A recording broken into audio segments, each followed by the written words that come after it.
Olá, bom dia a todos e todas. Eu sou Fábio Vieira, professor da Faculdade de Educação da Universidade Federal da Bahia.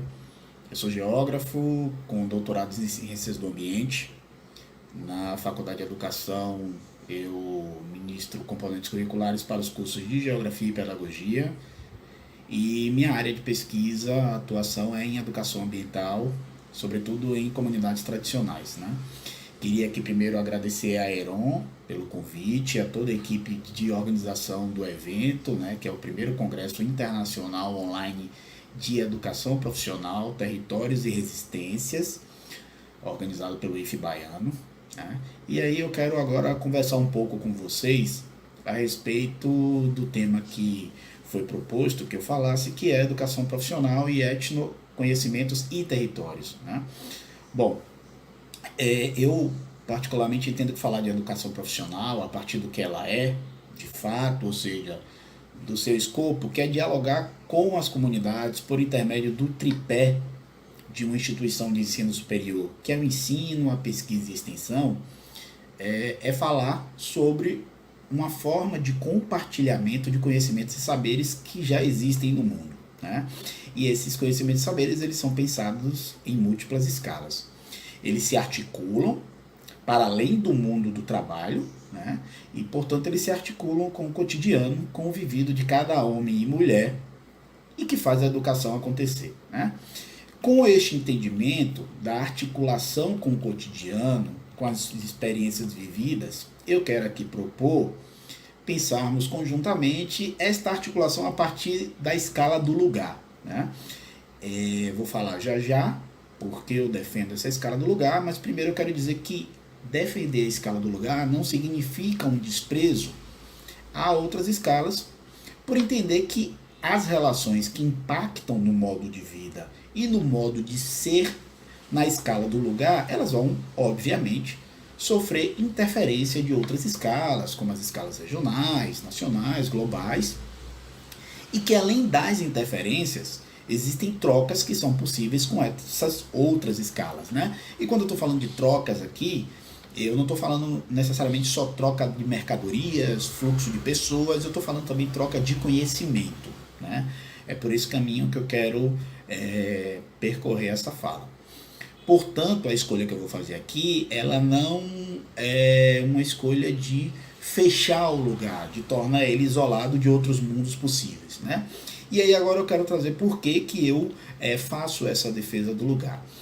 Inicialmente, o que a gente vai ter o que eu tenho é uma compreensão de que o lugar é possuidor de singularidades, né? E aqui eu quero novamente reforçar a troca com outras escalas, porque o lugar não existe isoladamente sem se relacionar, né? Ele não existe por si só sem se relacionar e sem haver a troca com as outras escalas. Mas a escala do lugar, ela vai permitir ao ser humano conseguir manter-se conectado com outros lugares do mundo, mas também conseguir conectar-se com a Terra, com o que ele é. Né? É a escala de vida prioritária de homens e mulheres, é o lugar.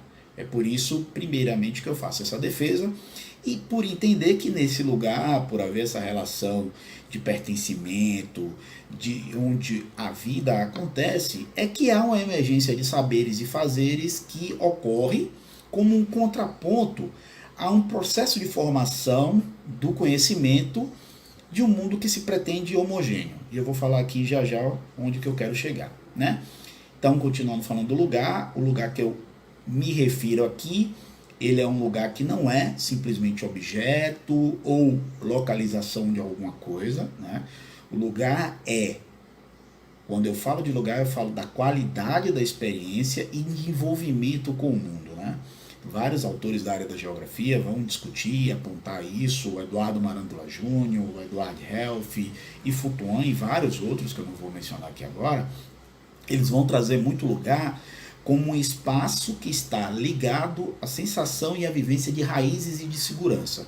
Então essa é a primeira defesa que eu vou fazer do lugar, nesse sentido de entender, repito, que é o espaço prioritário de criação de vínculos de homens e mulheres com a Terra, né? E aqui eu estou falando da Terra no sentido do planeta, pensando nesse planeta como nossa morada, né?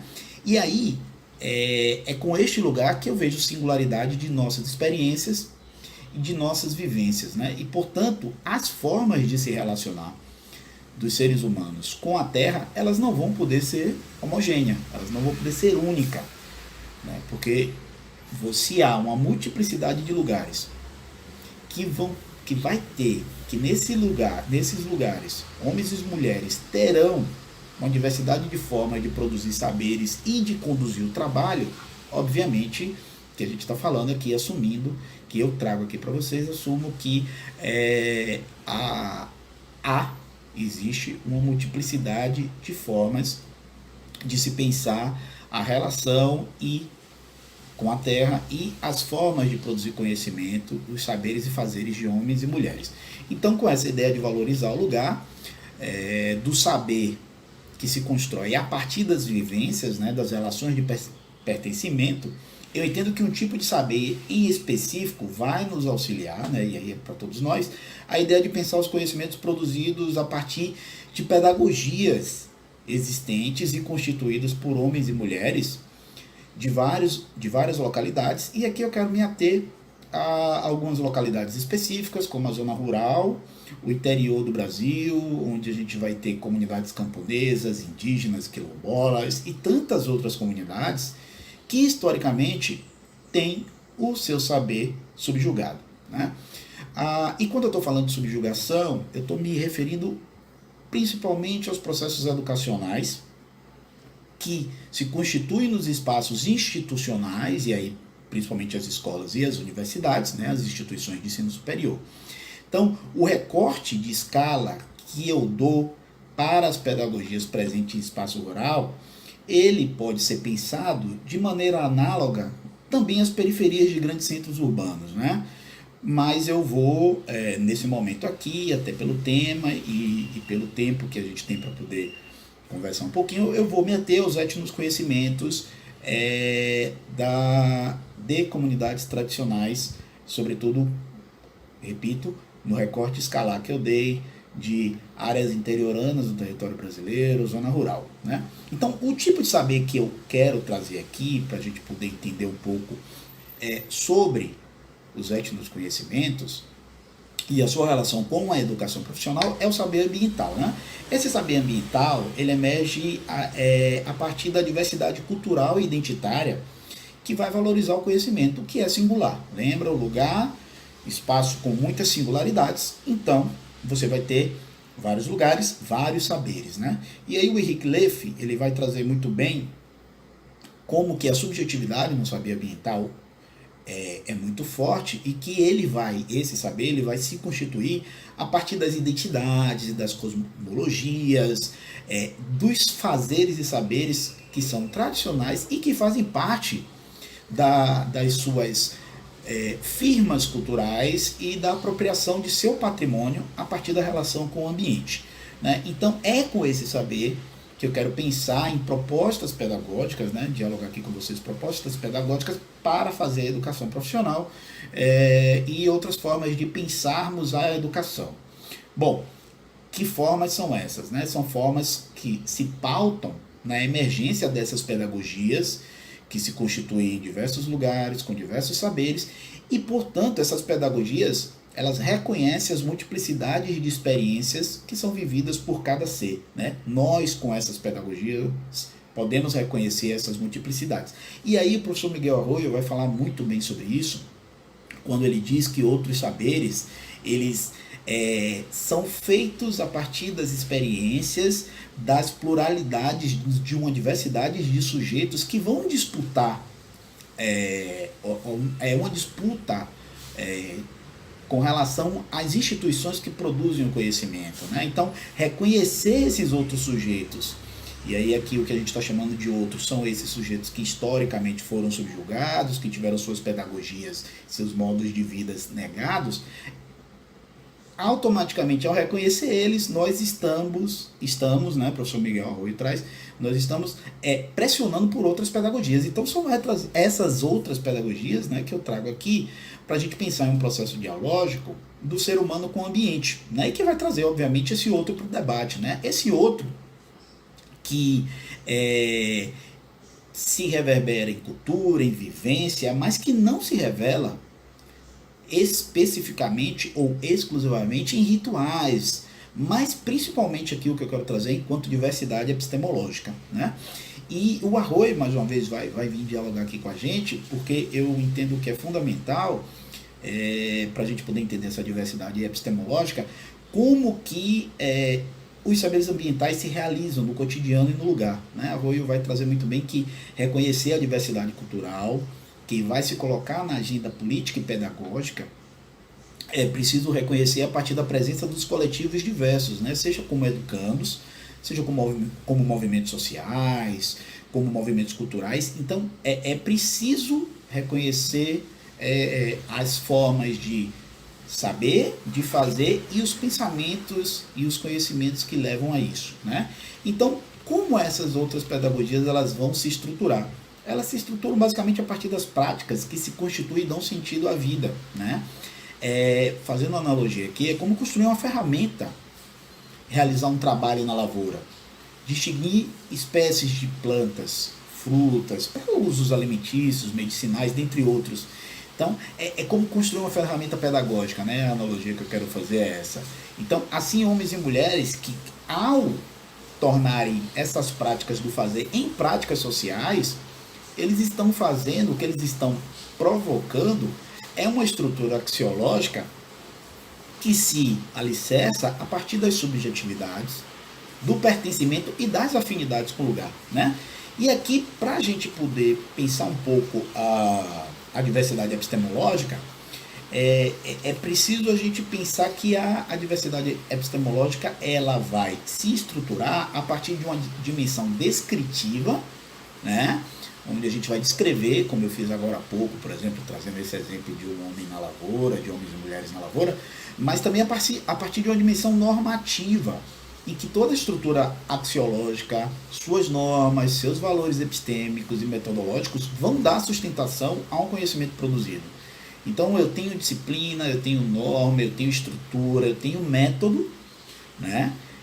Diferentes, obviamente, de outras formas de produzir conhecimento, mas que também estruturam um conhecimento, né?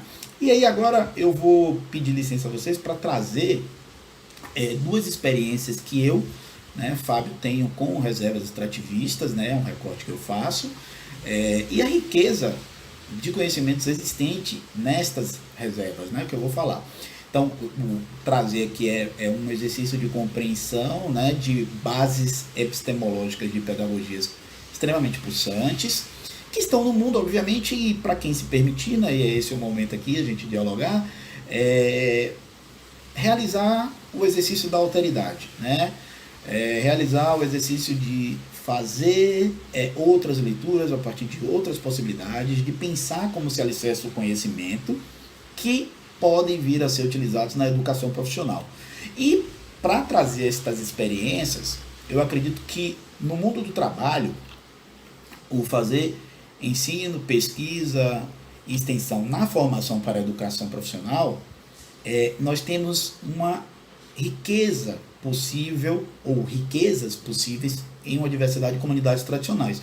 Portanto, eu vou assumir uma postura aqui de nos colocarmos a partir de uma ideia de nos envolvermos com esse ambiente, com o ambiente. Lembra quando eu estava falando do pertencimento, enraizamento, da relação de afinidade e subjetividade com o lugar? Pois bem, o que eu vou discutir um pouco aqui agora é a partir de uma noção, que é uma noção de envolver-se com esse lugar, de envolver-se com a terra, de envolver-se com o que chamamos de natureza, com o ambiente, né, que está ao nosso redor. Então, vou explicar brevemente. Essa ideia de envolvimento ambiental, ela vai perpassar pela ideia de que envolver, o significado da palavra envolver, ele vai trazer a ideia de entremeter-se, né, comprometer-se com algo. Isso é envolver-se. E toda palavra que tem o prefixo 10, né, que é o caso do envolvimento, se você colocar o prefixo 10, torna-se desenvolvimento. O prefixo 10, ele normalmente, ele assume, normalmente não, isso é da língua portuguesa. O prefixo 10, ele assume a ideia de ação contrária. Então, o desenvolvimento, ele assume a ideia de ação contrária ao envolvimento. A ideia de ação contrária ao comprometer-se, ao envolver-se, ao entremeter-se com determinada coisa. Então, aqui pode parecer um pouco que as palavras podem indicar uma redundância, né? Porque o ambiente, ele nos envolve, ele nos circunda, mas o que eu estou tentando fazer aqui é buscar referir a um outro viés relacional com o ambiente, né? Um outro no sentido de que nós possamos assumir esse outro, não no sentido de algo novo, mas no sentido de algo que já existe, né? Aqui é uma postura nossa para poder aprender com essas outras pedagogias. Então, é um envolvimento com o ambiente, no sentido de valorá-lo, no sentido de percebê-lo, em uma perspectiva relacional, de construção de um elo mesmo com ele, né? Com a natureza. É uma perspectiva pautada por uma ética ambiental e que é orientada por um trato em que o cotidiano e o vivido fundam essa relação com o ambiente, fundam no sentido de ser a base, de ser o alicerce, né? Então, a partir desse envolvimento, que vai se constituir por alguns pilares que estão presentes nos modos de vida de comunidades tradicionais, a gente vai ter quais são esses pilares, né? Que eu venho discutindo já há algum tempinho. Esses pilares eles vão envolver a autossuficiência, né? Pensada basicamente como um sustento em busca de uma dignidade. A conservação do ambiente é outro pilar, né? Que essa conservação ela vai se efetivar basicamente a partir de uma resistência em defesa do ambiente, porque é só com esse ambiente que homens e mulheres são o que são, né? Constroem as suas pedagogias, os seus atos culturais, se alicerçam a partir dessa relação com o ambiente. E é a partir dessa relação, é a partir dessa troca que com o ambiente que se realiza a conservação. Então eu vou ter a autossuficiência, a conservação ambiental, a solidariedade, né? A solidariedade é uma palavra também muito forte a partir de atos, e não só do falar, mas de ações presentes em comunidades tradicionais, que é uma solidariedade que não é só entre homens e mulheres, né? Com os seus pares. É uma solidariedade também para com o ambiente, para com a natureza, né? De respeitar o tempo da Terra, e aqui a Terra é o solo, não é a Terra o planeta, mas é óbvio que a gente vai reverberar na Terra o planeta também, de respeitar o tempo da Terra para cultivar, de respeitar determinadas épocas do ano para poder caçar, respeitar determinadas épocas do ano para poder colher. Então, sem se ligar muito a uma lógica cronológica de um mundo que muitas vezes não está conectado com o mundo deles, né? E, por fim, né, além da autossuficiência, da conservação ambiental e da solidariedade, por fim a gente vai ter a justiça social, que é um outro pilar muito forte dessa ideia do envolvimento ambiental que eu venho discutindo, que ela vai se assentar, né, a justiça social, a partir da luta pelo direito de uso do território, né? E aí, pronto, trago os dois exemplos agora, depois de falar um pouquinho do envolvimento ambiental. O primeiro que eu vou falar é de uma experiência que eu tive na Reserva Extrativista do Extremo Norte do Tocantins. Eu fui professor da Universidade Federal do Tocantins, no campus de Tocantinópolis, durante pouco mais de 4 anos, e no tempo que eu estive lá, eu realizei algumas atividades de pesquisação, fui conselheiro da reserva. É uma reserva que fica no município de Carrasco Bonito, né? Quase toda a sua área, envolve outros municípios, mas mais de 90% fica em Carrasco Bonito, e eu tive o prazer de, nessa reserva, aprender muito com as quebradeiras de coco, né? E aqui eu quero pedir licença a vocês para trazer o relato de uma quebradeira de coco, né? Um relato que evidencia bem isso que eu estou falando de envolvimento ambiental. Aqui eu coloco um nome para ela, né, para essa quebradeira, um nome fictício de Palmeira, né? E esse nome ele não é uma mera supressão do nome verdadeiro, né, dessa quebradeira de coco. Ele vai revelar um significado vivido e de pertencimento dessa mulher com o seu lugar, né? E aí eu vou compartilhar com vocês aqui um trecho de uma conversa muito bacana que eu tive com ela. Então, Palmeira vai trazer aqui a vegetação, né? E essa conversa que eu tive com ela foi em 2016, né? A vegetação mudou muito nesses anos e ela estava ali se referindo aos últimos 25 anos, quando a gente conversou.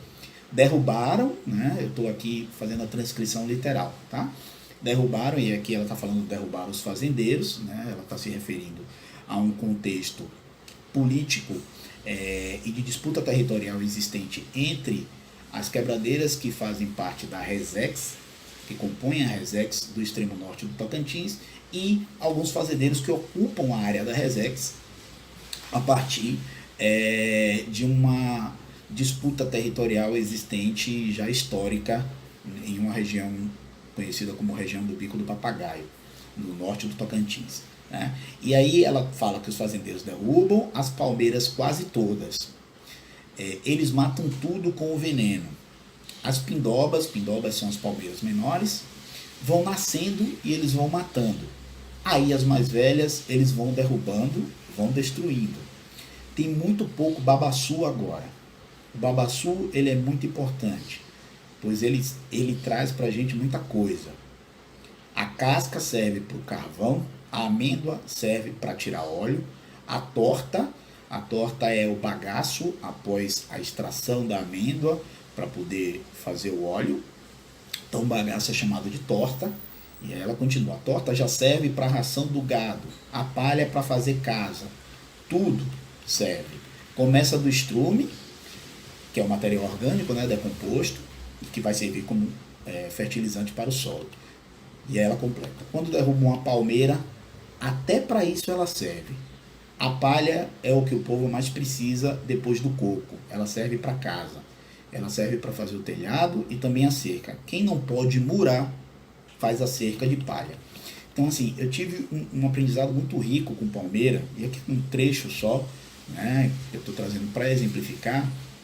E o aprendizado que eu tive com ela me permitiu perceber que a relação teoria e prática no mundo real, ela é extremamente imbricada, ela é extremamente conectada. Então, assim, eu entendo que o processo de ensino-aprendizagem na educação profissional e na ambiental também tem no modo de vida de comunidades tradicionais uma pedagogia potente do fazer e do saber. Então, toda a discussão sobre separação, teoria e prática, que é uma discussão muito constante em processos educativos, com a experiência que eu tive com essas quebradeiras de coco, ela me fez perceber e compreender como que a relação é muito imbricada, muito junta, muito conectada. Você não tem uma coisa para depois ter outra. Você constrói no mundo real, no mundo vivido, você vai construindo as teorias a partir da prática, e as práticas permitem construção de conceituações e de teorias.